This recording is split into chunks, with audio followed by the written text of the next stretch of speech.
उद्योग, व्यापार, व्यवसाय का क्षेत्र हो या जिंदगी के निजी पहलू, डाक का इंतजार हर शख्स को रहता है। समय के साथ डाक या संदेश भेजने के तरीके बदल गए। कबूतरों से शुरू हुआ डाक का सफर ईमेल तक पहुंच चुका है।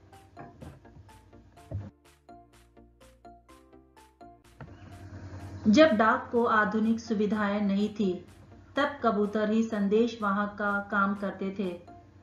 कबूतर के माध्यम से चिट्ठी पहुंचाने के लिए उसे एक नली में रख कर उसे कबूतर के पैरों में बांध दिया जाता था और फिर उसे आवश्यक निर्देश दिए जाते थे।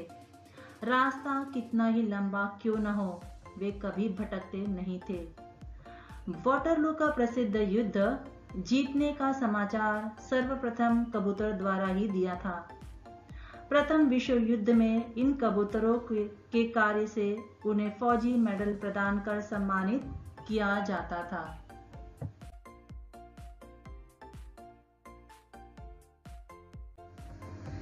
भारतीय डाक प्रणाली अलाउद्दीन खिलजी द्वारा शुरू की गई थी।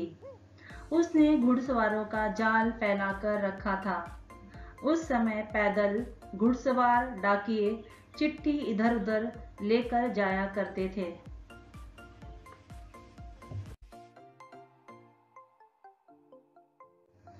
भारतीय डाक सेवा का इतिहास काफी पुराना है। भारत में पहली पोस्ट ऑफिस 31 मार्च सन 1774 में मुंबई में खोला गया। डाक सेवाओं के उपयोग में विस्तार आया और आम जनता के लिए भी उसे खोल दिया गया। सन 1972 में पिन कोड की शुरुआत हुई, जिससे डाक छांटने में काफी मदद मिली। डाकघर के बाहर लेटर बॉक्स लगाने की शुरुआत हुई और पोस्टमैन नियुक्त किए गए, जो डाक को एक स्थान से दूसरे स्थान ले जाने लगे।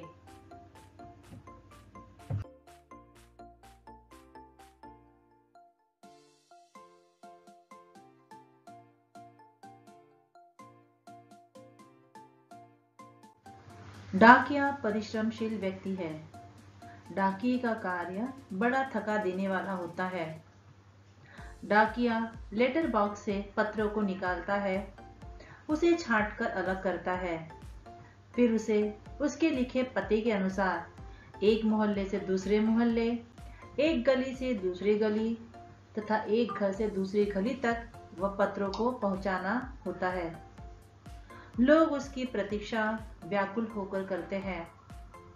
गर्मी, बरसात या सर्दी हो, उसे अपना कर्तव्य पूरा करना होता है।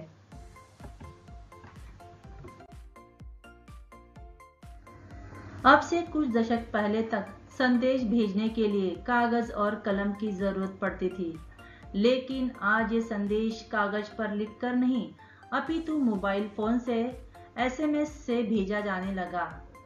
खत लिखने और पहुंचाने तथा उसका उत्तर पाने के लिए अब न तो लेटर बॉक्स तक जाने की मेहनत करने की जरूरत है, न पोस्टमैन के इंतजार करने की। इन सब से निजात दिलाई है इंटरनेट ने। कंप्यूटर पर इंटरनेट के जरिए आप देश विदेश ईमेल के जरिए अपना पत्र पलक झपक कर पहुंचाया जा सकता है। कागज रहित यह प्रक्रिया पूरे विश्व में लोकप्रिय हो रही है। इसमें अलग से डाक खर्च नहीं लगता। ईमेल ने लोगों का काम आसान कर दिया।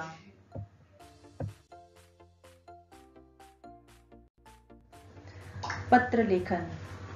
पत्र लिखते समय पत्र में सहज, सरल तथा सामान्य बोलचाल की भाषा का प्रयोग करना चाहिए, जिससे पत्र को प्राप्त करने वाला पत्र में व्यक्त भावों को अच्छी प्रकार से समझ सके। पत्र लेखन के माध्यम से हम अपने भावों और विचारों को व्यक्त कर सकते हैं। जिन बातों को लोग कहने में हिचकिचाते हैं, उन बातों को पत्रों के माध्यम से आसानी से समझाया जा सकता है। प्रश्न यह उठता है, फिर भी पत्र लेखन सीखना क्यों आवश्यक है? पत्र लिखना महत्वपूर्ण नहीं, अत्यंत आवश्यक भी है। फोन पर बातचीत स्थायी रूप के नहीं होते हैं। इसके विपरीत लिखित दस्तावेज स्थायी रूप के होते हैं। पत्र दो प्रकार के होते हैं, औपचारिक पत्र लेखन और अनौपचारिक पत्र लेखन।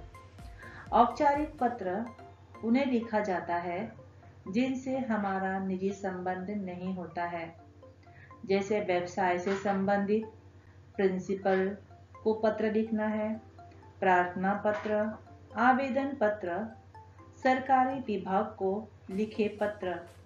औपचारिक पत्रों की भाषा सहज और शिष्टपूर्ण होती है। इन पत्रों में केवल काम या अपनी समस्या के बारे में बात कही जाती है।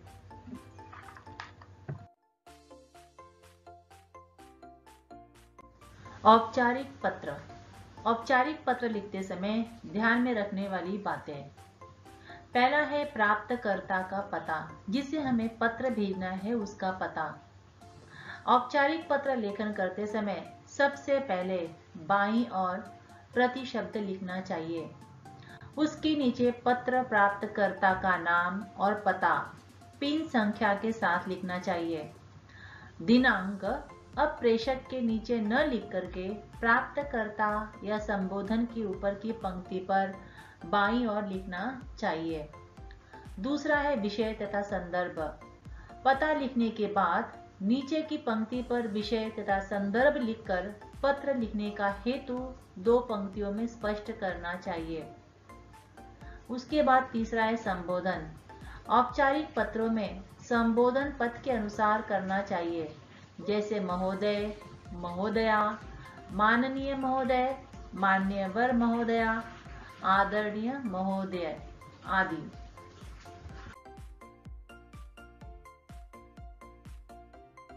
चौथा है पत्र का कलेवर। कलेवर का अर्थ होता है विषय, आप मैटर क्या लिख रहे हो। संबोधन की नीचे की पंक्ति पर पत्र का मुख्य विषय आरंभ होता है। औपचारिक पत्र लिखने की विधि यह होती है कि ऐसे पत्र बहुत लंबे नहीं लिखे जाते, यानी मुख्य विषय संक्षेप में प्रस्तुत करना चाहिए। भाषा में भी औपचारिक बरतनी चाहिए। उसके बाद है पांचवा पत्र का समापन। विषय कलेवर के पश्चात नीचे की पंक्ति पर बाईं ओर पत्र भेजने वाले का स्वनिर्देश लिखना चाहिए, जैसे भवदीय, भवदीया, आपका विश्वासी, विनीत आदि लिखकर नीचे की पंक्ति पर पत्र भेजने वाले का नाम लिखकर साथ ही नीचे की पंक्ति पर ईमेल आईडी लिखना अनिवार्य है।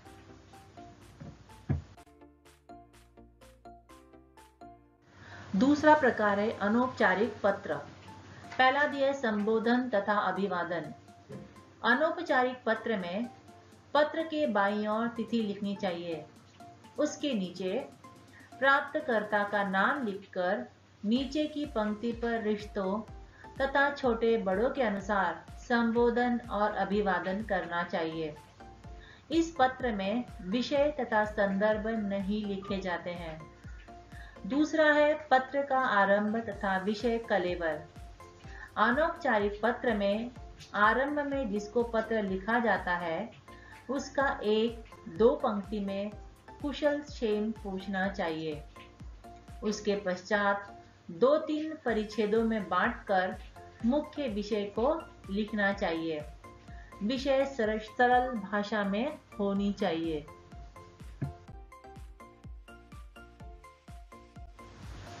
पत्र का समापन। विषय के बाद पत्र के बाईं ओर पत्र भेजने वाले पारिवारिक संबंध दर्शाने वाले होने चाहिए, जैसे आपका, आपकी, तुम्हारा आदि। इसके बाद नीचे की पंक्ति पर प्रेषक का हस्ताक्षर, नाम और पूरा पता लिखकर लिखना चाहिए तथा नीचे की पंक्ति पर प्रेषक का ईमेल आईडी लिखना चाहिए।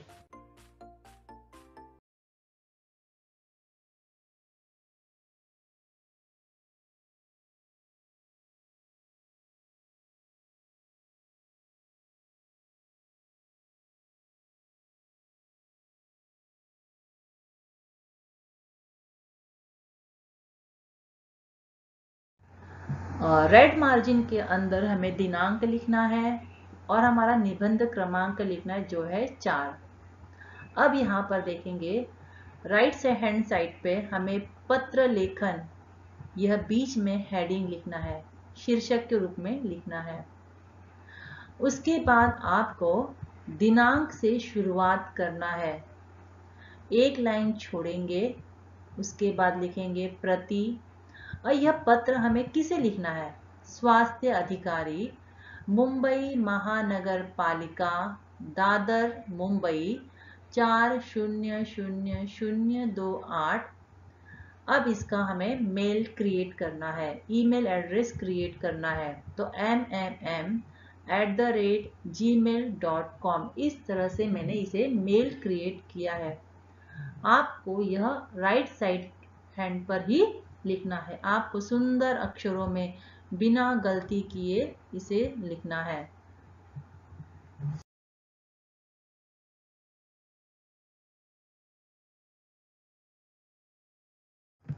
एक लाइन छोड़ने के बाद हम लिखेंगे विषय। विषय दिया है मोहल्ले की सफाई संबंधित शिकायत। अब हमें किसे शिकायत करना है? स्वास्थ्य अधिकारी को। किस विषय में करना है? सफाई के संबंध में। तो हमारा विषय होगा मोहल्ले के सफाई संबंधित शिकायत, यह हमारा विषय रहेगा। अब हमको एक लाइन छोड़ना है। अब हमें विषय में क्या लिखना है मैं आपको यहाँ पर बता देती हूँ। कैसे लिखेंगे? मैं आपका ध्यान रानड़े रोड दादर क्षेत्र की सफाई संबंधित अव्यवस्था की ओर आकर्षित करना चाहता हूँ। इस इलाके में गत 6 माह से सफाई नियमित रूप से नहीं हो रही है। माह का मतलब होता है महीना।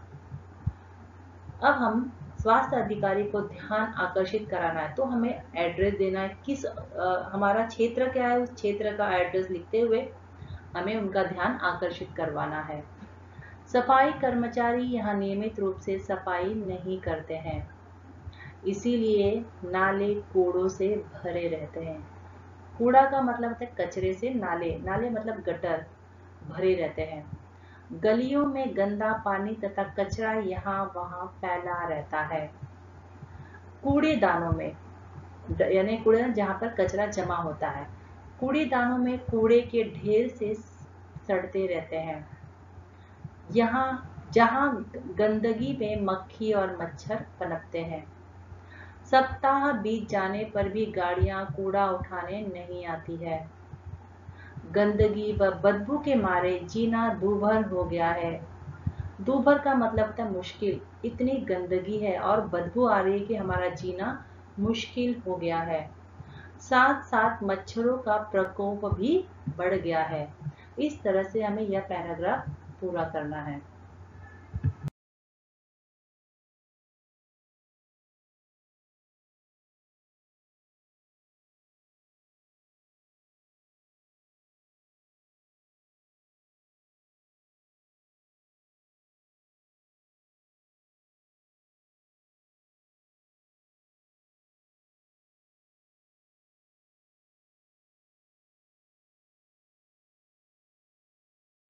अब दूसरा परिच्छेद शुरू करने के पहले हमें वापस से एक लाइन छोड़ना है और नई लाइन से हमें यहाँ से नया पैराग्राफ लिखना है। लिखेंगे, आपसे यही प्रार्थना है कि आप इस इलाके का निरीक्षण करवाएं। निरीक्षण का मतलब जांच करवाएं और यह अव्यवस्था दूर करने का शीघ्र ही प्रबंध करें। इस तरह से यह पैराग्राफ परिच्छेद पूरा हो गया। अब पुनः एक लाइन छोड़ना है और लिखना है कष्टार्थ क्षमा। यह लिखने के बाद एक लाइन छोड़ना है और लिखेंगे भवदीय, यानी पत्र भेजने वाला कौन है? कमल। और एक लाइन छोड़ने के बाद हम पता लिखेंगे जो आगे दिया है।